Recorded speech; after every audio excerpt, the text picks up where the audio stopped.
Hey guys, what is going on? It's Simon here from Get Into Crypto, here with a quick update for Bitcoin. So let's get straight into the charts. We can see that we broke out of our descending trend line here that we were actually watching from the other day, and we've come into our target here around sort of 41,500 to 42,000, which I said was the most likely place that we'd end up given a break of this descending trend line. So for me, we still are in this pattern of lower highs and lower lows, so the downtrend still is intact.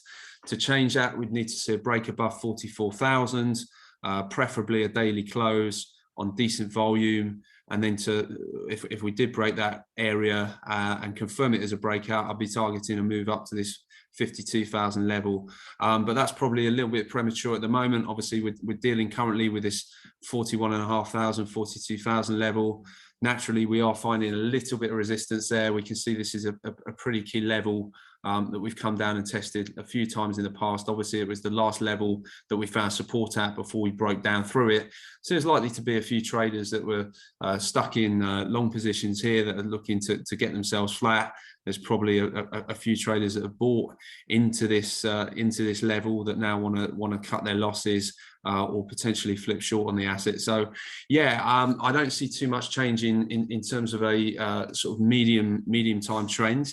Obviously in the short term, it's nice to see Bitcoin get a little bit of interest and obviously a bit of demand come in and volume to push us through this descending trend line. So, you know, for me, that's kind of like almost like the first sign of some sort of repair being done here to Bitcoin. And obviously, you know, we're a little bit closer, I'd say, to putting in a bottom today than what we were in my last video when we were struggling and below this trend line. Obviously, this move here, although I was expecting this move, it certainly wasn't guaranteed, and there was every chance that we could come down and test our lows again if we were to keep getting rejected here. So yeah, it's pretty encouraging. Obviously, the plan now is to come back down and look to put in some sort of higher low, and then say, for example, 42k was our high.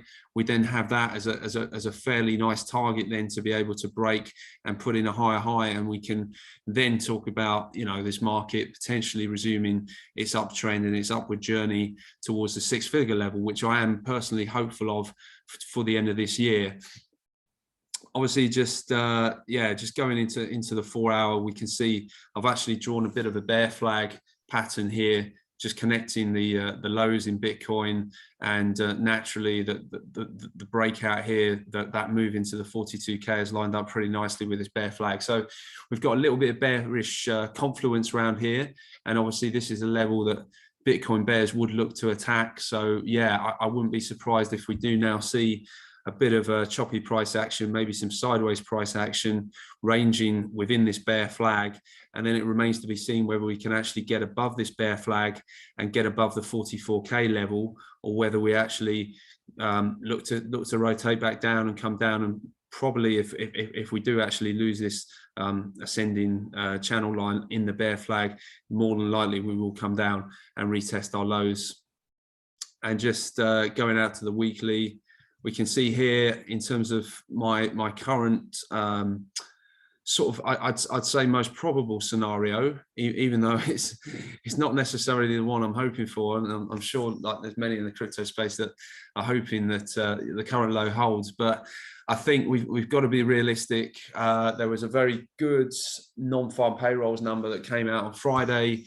Initially, the market sold off to this news, interpreting this data as well. If the market is, or if the economy is looking stronger, then the Fed doesn't have to retract its hawkishness in terms of these rate rises that it's proposing. So, you know, to put it blunt, good news is bad news for stocks, and bad news is good news for stocks, because bad news is going to entice the Fed to be more dovish, and good news is going to keep them on their hawkish path. So yeah, it's a bit of a surreal situation, but yeah, obviously good news is bad news and bad news is good news. So yeah, I think what this kind of means for the markets is that we will almost definitely get a rate rise in March. I don't really see any chance of us not getting a rate rise in March. And I also think that potentially the Fed could look to get a little bit tougher in terms of rate rises. There's now been talks that instead of seeing full rate rises in 2020, they might actually do sort of 5 or 6 rate rises in 2020. And you know, some of this is going to be, well, it's definitely going to have an impact on the market, on the stock market, and probably Bitcoin as well. So we could see some weakness through the end of this month going into March. And obviously I've kind of highlighted, I think we will get another retest of our lows probably going into March. And then it remains to be seen whether the markets can turn around, whether the rate rises have been sufficiently priced in, and actually it's going to be a buy the rumor, sell the news event, which is something that I'm, you know, potentially anticipating, expecting, or whether markets will actually, and Bitcoin included, will actually come down and break its recent lows, and we'll be looking for support around the 30k level.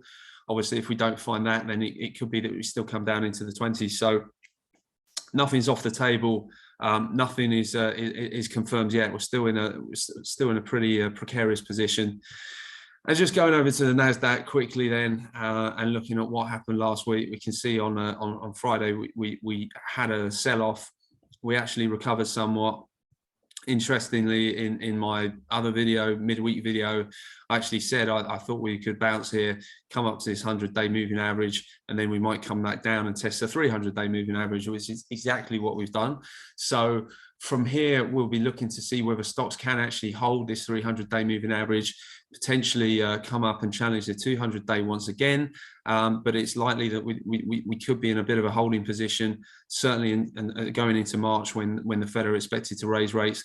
And then I actually think we might actually see a bit of relief to these markets, like I say, by the rumor, sell the news being the idea there. So yeah, that's going to be everything from me today. Obviously, nothing's really changed on the you know, more medium term picture, I'd say. Obviously, long term still bullish. Short term, I think we're going to be in for some turbulence and some volatility. I'm not expecting a rip straight back up, especially as we get close to the March and you know, potentially the first of one of many rate hikes, and also, you know, so much volatility in the stocks as well. Remember, in bear markets, you do often get these pretty explosive rallies, and these high volatility is a trademark of a bear market. So yeah, a move like this, if it does keep on ripping, will make me even more nervous, shall we say, as opposed to a bit of calm and a bit of stabilization. I think probably the most healthy thing for the Bitcoin market at the moment is to consolidate in this area, probably holding 40k, and then to see if we can get ourselves up to the 44. And if we do come to the downside, obviously looking to put in a higher low, as opposed to potentially just ripping straight up to 50, which could be a bit of a bull trap and see some heavy selling, shorts reloading, and then for me, yeah, that wouldn't be the healthiest thing for Bitcoin to do right away. So yeah, I'm going to leave it there. Thanks for watching. If you do enjoy the content, please do like, share, subscribe. I'm going to be coming up with frequent Bitcoin updates every couple of days, so make sure you subscribe so you don't miss out, and I'll speak to you soon.